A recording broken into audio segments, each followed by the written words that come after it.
السلام علیکم دوستو، کیا آپ نے کبھی سوچا ہے کہ جب انسان مٹی سے بن کر خود کو خدا سمجھنے لگے تو قدرت اسے کیسے سبق سکھاتی ہے؟ تاریخ نے ہزاروں بادشاہ دیکھے، سونے کے تاج پہنے تخت پر بیٹھے، لیکن ایک ایسا حکمران بھی گزرا جس کی دیوانگی نے زمین اور آسمان کے درمیان جنگ چھیڑ دی۔ وہ پہلا شخص تھا جس نے اپنے سر پر تاج رکھا، وہ پہلا شخص تھا جس نے کہا زمین پر بھی میں ہوں اور آسمان پر بھی میں ہی اس نے ہوں۔ زمین کے سب سے اونچے برج پر کھڑے ہو کر اپنی کمان آسمان کی طرف تانی اور تیر چلایا۔ جب تیر واپس آیا تو اس پر خون لگا تھا۔ وہ ہنسا اور بولا، میں نے آسمان کے فرشتوں کو زخمی کر دیا ہے۔ دوستو، طوفان نوح کے بعد جب زمین دوبارہ آباد ہوئی تو بابل دنیا کا مرکز بنا، ایک ایسا شہر جہاں دولت کے انبار تھے، محل بادلوں سے باتیں کرتے تھے۔ اس سلطنت کا مالک تھا نمرود، ایک ایسا شخص جس کا جسم اہمی تھا، ذہن تیز تھا، لیکن غرور ایسا کہ اس نے اپنی خدائی کا اعلان کر دیا۔ لوگ اس کے نام سے کانپتے تھے۔ ایک اشارہ اور زندگی ختم۔ ایک رات نمرود کے محل میں سناٹا تھا، لیکن اس کی نیند میں ایک طوفان برپا تھا۔ اس نے دیکھا کہ آسمان پر ایک ستارہ نمودار ہوا، اتنا روشن کہ سورج کی روشنی مانت پڑ گئی، اور نمرود کا عظیم و شان تخت ٹوٹ کر ریزہ ریزہ ہو گیا۔ اگلے دن اس نے شہر کے تمام نجومیوں کو بلایا اور ان کو اپنا خواب بتایا۔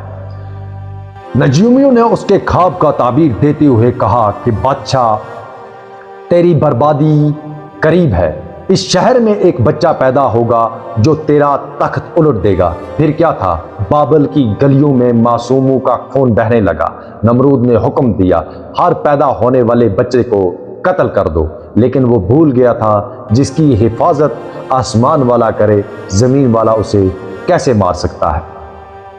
شہر سے دور آزر کے گھر ایک بچہ پیدا ہوا۔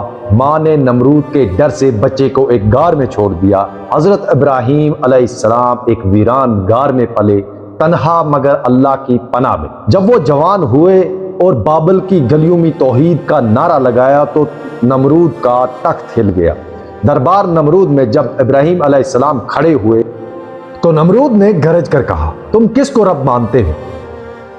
حضرت ابراہیم علیہ السلام نے جواب دیا، اس کو جو زندگی دیتا ہے اور موت دیتا ہے۔ نمرود نے ہنستے ہوئے کہا، بس اتنی سی بات، میں بھی زندگی اور موت دے سکتا ہوں۔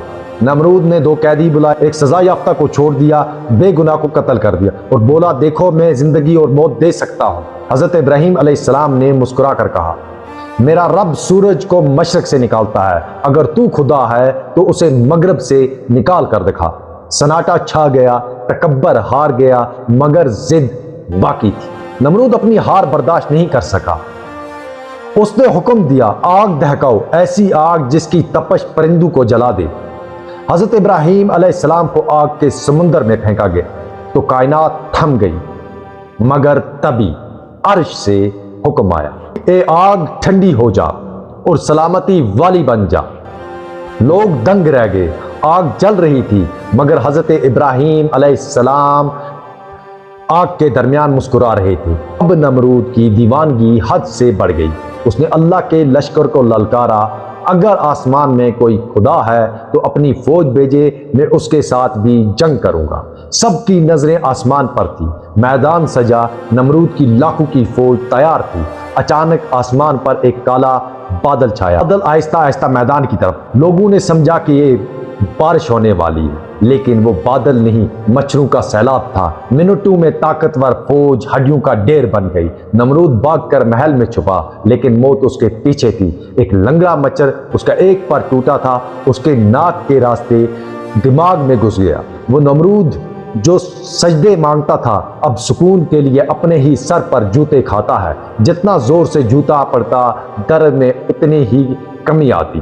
آخرکار وہ شخص جو زمین و آسمان کو فتح کرنے نکلا تھا، ذلت کی موت مر گیا۔